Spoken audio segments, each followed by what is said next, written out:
Welcome back to the channel, everyone. And in this video, I am going to be going over why your physical security team needs cybersecurity, whether it be tools, infrastructure, and or a team to utilize, whether internal or external. So that being said, let's get into this video.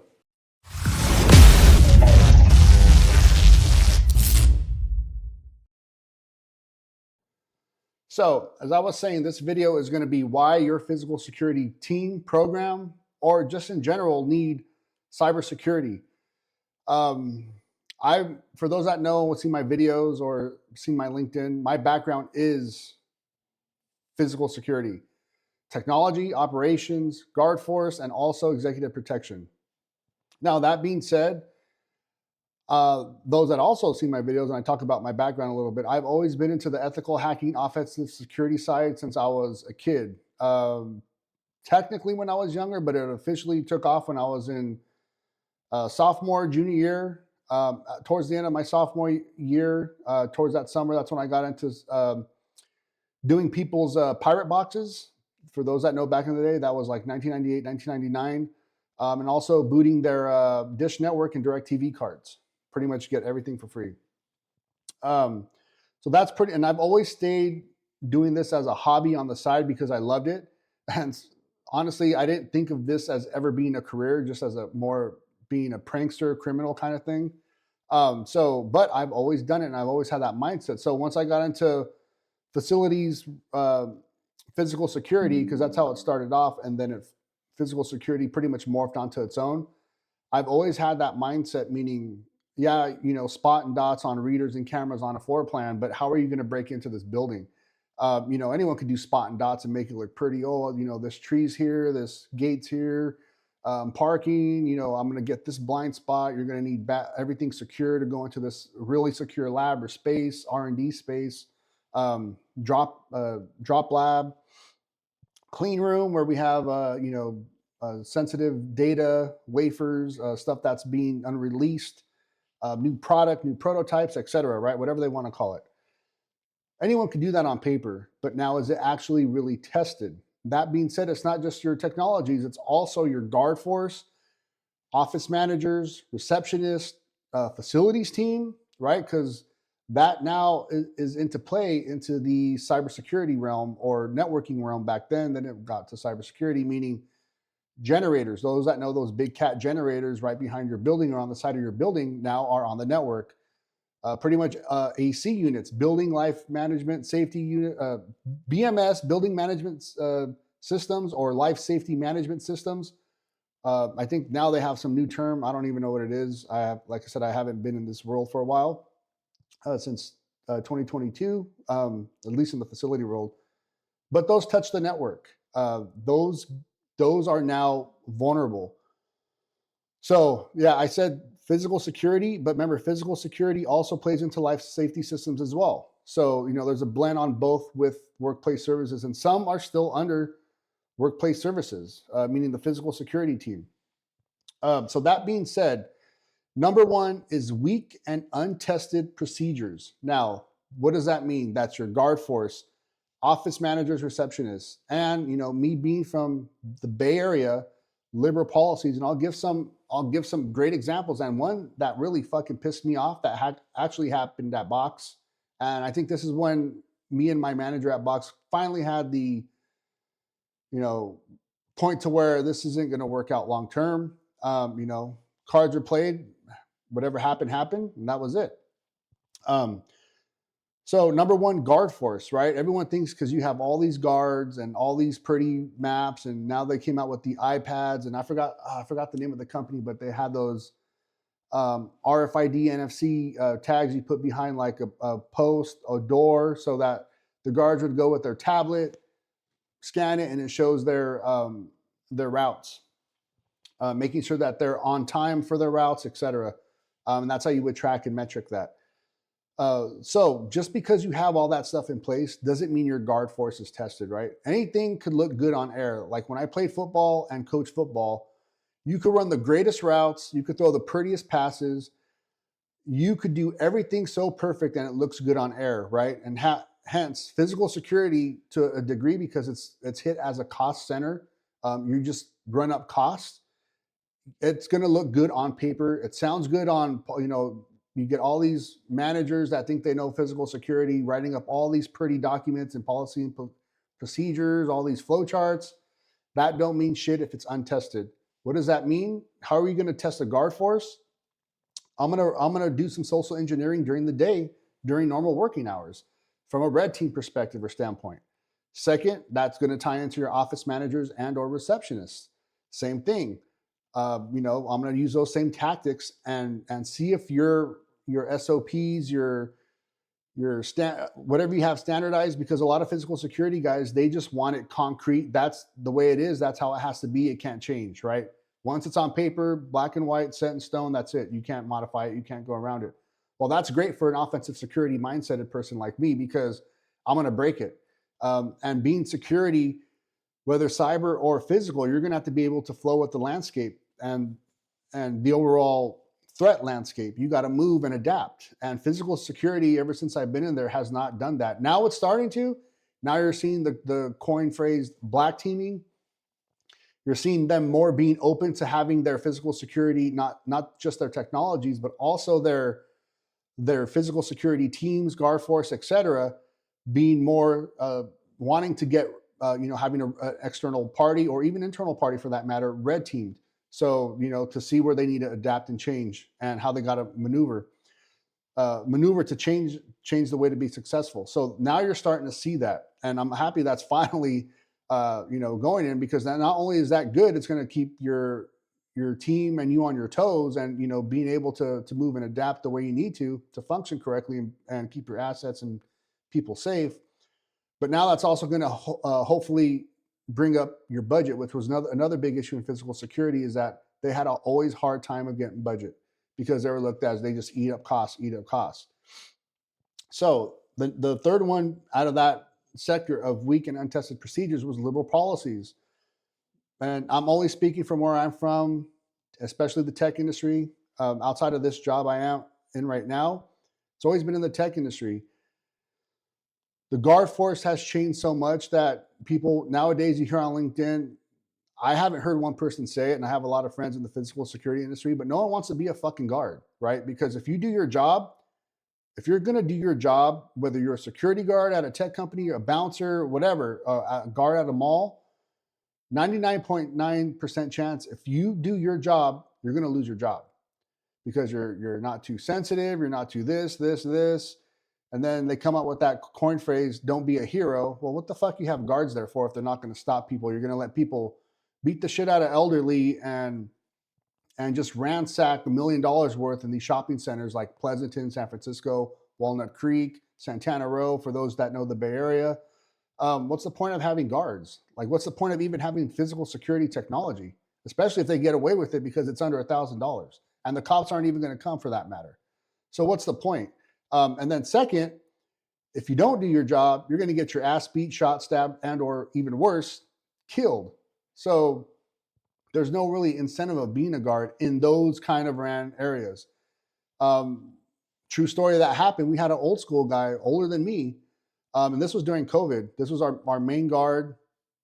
As far as during the day, he wasn't the supervisor or anything, but he I think English was his second language. I forgot his main language. It wasn't Persian. It was either I forgot. It was somewhere in the Middle East. So he didn't speak it, but he was firm. He was old school. So he wasn't arguing or yelling. He just had that old school tone. During COVID at Box, they didn't want no one in the offices unless you had to be in the office. Definitely no kids. And that went for, I believe, our subtenants as well, as the property management team pretty much said that for everyone that was in that property. So pretty much he did his job. Someone from off the street was knocking on the window getting irate, and he had a kid in. So he just, shoved his way in, and this guy is telling him, no, you can't be here. Again, he's telling him sternly, doing his job correctly. Come to find out, not only was he in the wrong for bringing the kid, wasn't even supposed to be in the building, but he was also a subtenant. Long story short, after that, he got fired by my boss. And the only reason why I could assume that is because my boss was a brown noser, and I didn't like that. So pretty much that's you not standing up for your people, especially in physical security. I would lose my job to fight for my people. That's how I was in physical security. I didn't give a shit. I'll get a job somewhere else, or I'll make money on doing whatever I need to do to keep it going.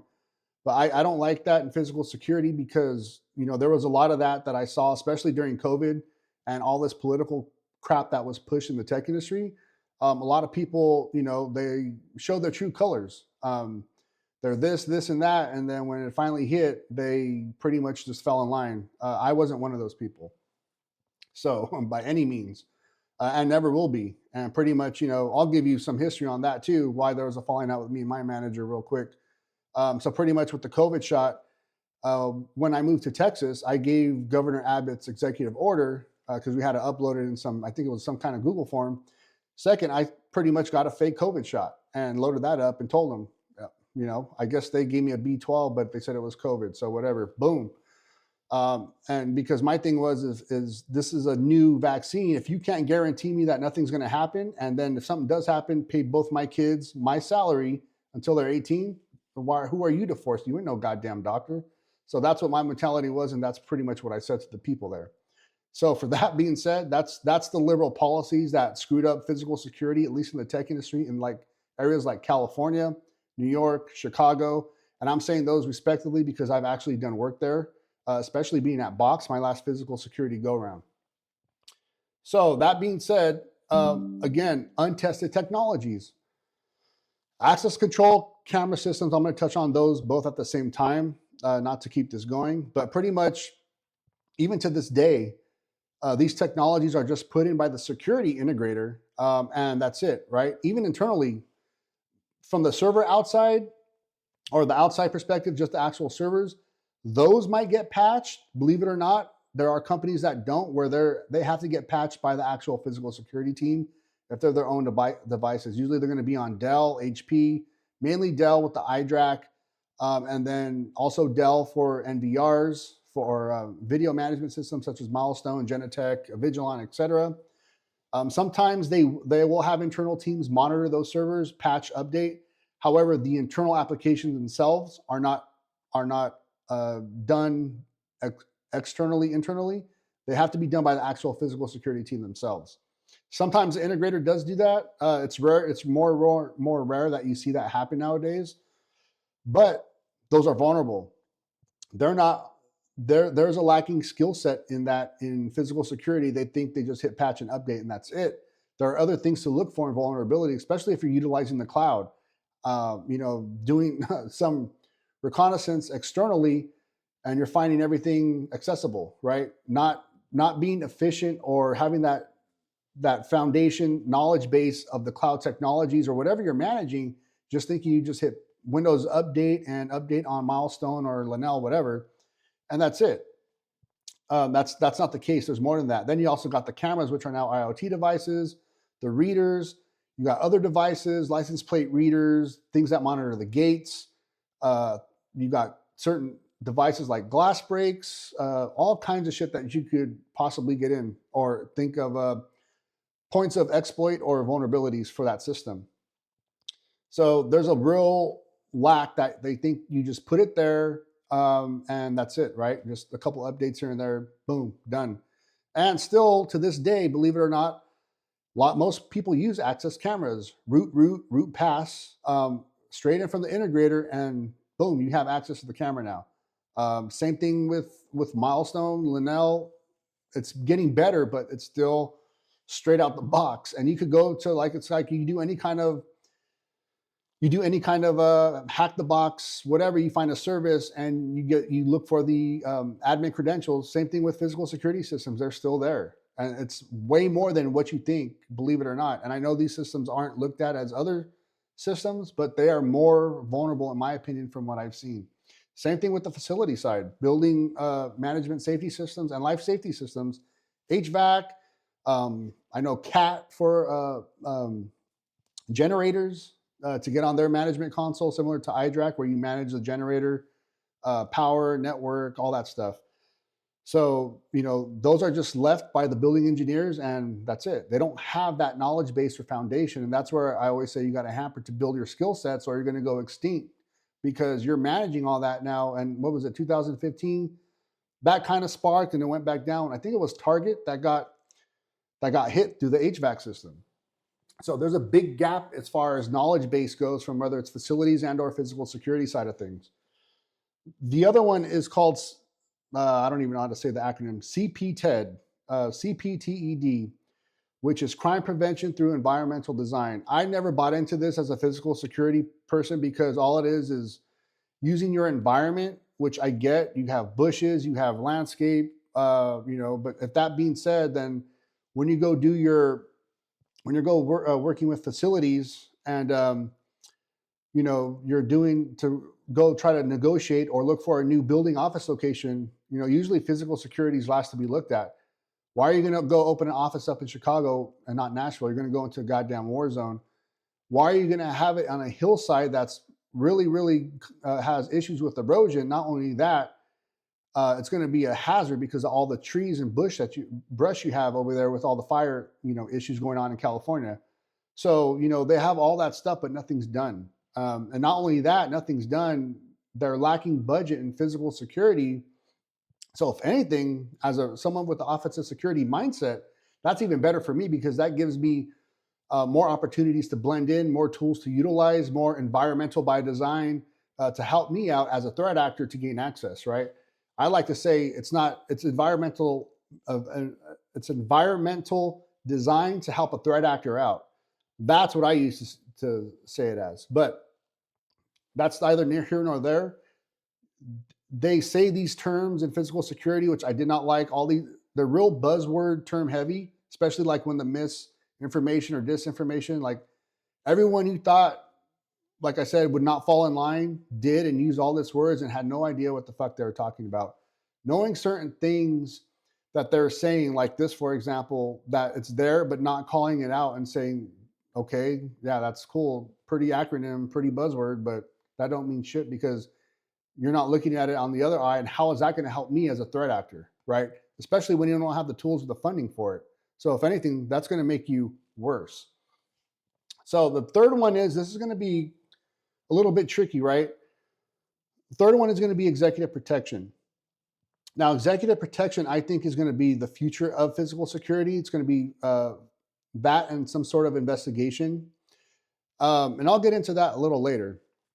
But number one is C-suite, principal, executive team, whatever they want to brand it as. I think those not only need to utilize and work with cyber, especially on the threat intel side, dark web stuff, finding out, if you could get your whole CEOs, not just your CEOs or C-suites, social security, credit cards, whatever kind of information on the deep dark web. Also, certain things on threat intel that you're seeing, breach forums, certain pay spins, certain dumps, like stuff like that. Executive protection and physical security team are only going to have it from probably a social media presence, intel side, and also maybe some kind of email threat side or physical threat side, for that matter. Someone blasting all crazy off on Twitter or protesting all stupid. That I see when I worked at Facebook.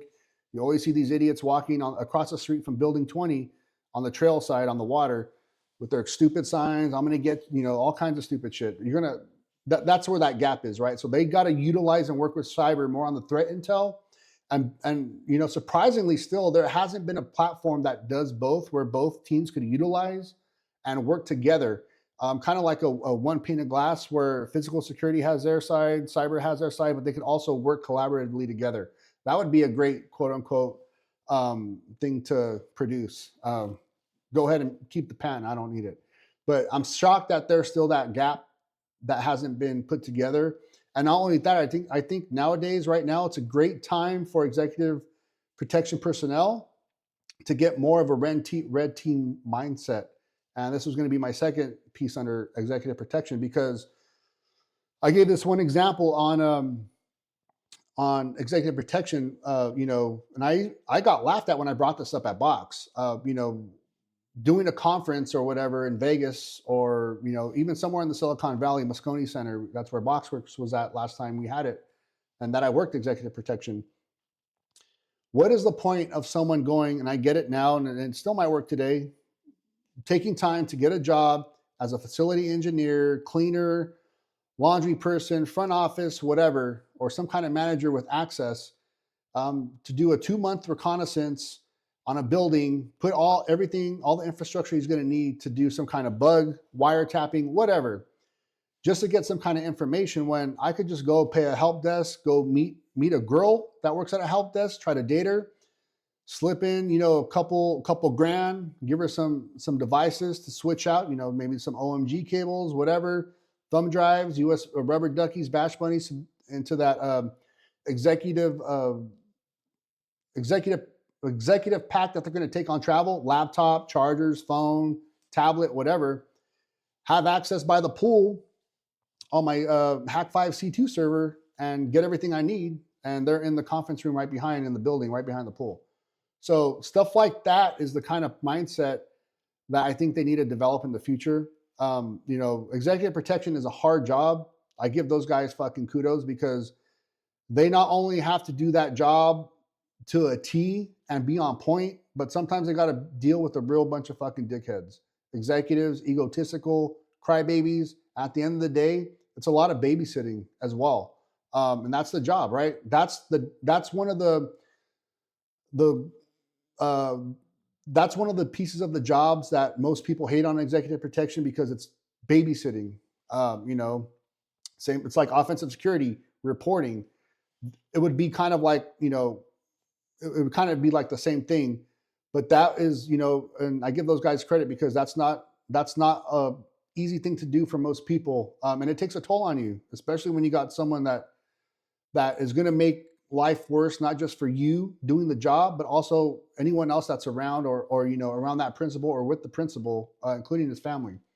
So give those guys kudos, because that is not an easy job. It is hard. And however, just like any job, they're going to have to evolve and adopt. And why I say executive protection is the future of physical security is because I think, from my opinion, all these technologies, especially with AI, are going to fall under cyber or some kind of IT. And it's just going to be pretty much executive protection and some kind of investigation left. And some kind of investigative team that's possibly even under a business continuity crisis management department. That being said, the future of executive protection, and why I say it's the future of physical security, is because you got tools like Neuralink, right? And those people that see Elysium, this is the way it's going. I got laughed at. People were laughing at me. I said this in a podcast, at those that see my LinkedIn on not CTD, Circuit Magazine, that pretty much this is going to be the future, where executives house data in their Neuralink device. And what is that issue with the tech industry? Everyone wants the latest and greatest technologies to look cool, especially from the top, and then it trickles down. That being said, God forbid, if something happens to the executive, the principal, now that executive protection personnel and or team have to extract that. And if they have to extract that into their Neuralink to keep that data safe and secure, now how does that transform into the legality side of things? On now the company might say, now we own a certain portion of your thought, your brain, et cetera, if you want to go down that neurological path. So again, these are things to think about in the future. However, Neuralink's already here. I think it's already in the second, third patient. And yeah, I want to sign up for one. I'm trying to get my doctor to work my paperwork still. But that is the way we're going. And there's other technologies, which I have one here, implants, RFID. You could house data there. What if the CFO has their corporate crypto wallets in their FIDO implants, or whatever implant they have from Dangerous Things? I got one at DEFCON 32. Not that one. I just got the basic MyFair one. I do want to get the FIDO, by the way. But you got to start thinking about that stuff. And I think executive protection, yeah, it might sound futuristic, but those technologies are already here, and now it's just going to expedite up and up, quicker and quicker. And those things got to also be in their playbook as well. So that being said, yes, Physical security does need cyber. They need a foundational knowledge. They need to utilize the teams internally if they have it, or externally if possible. And also that goes for your home. People that have physical security Arlo cameras, right? I could just come and jam the shit out of your camera and turn everything off. So people nowadays want to be more connected in general. Outside of physical security, they need to have more and more of a knowledge base of cybersecurity. So that being said, that is my video for today. I'll probably be releasing another one soon, later today, or have it be released tomorrow. So that being said, let me know if I was wrong in the comments. If you think physical security teams need cyber. If not, please like, comment, share, subscribe to the channel, and see you next time. Have a good one, everyone. Bye.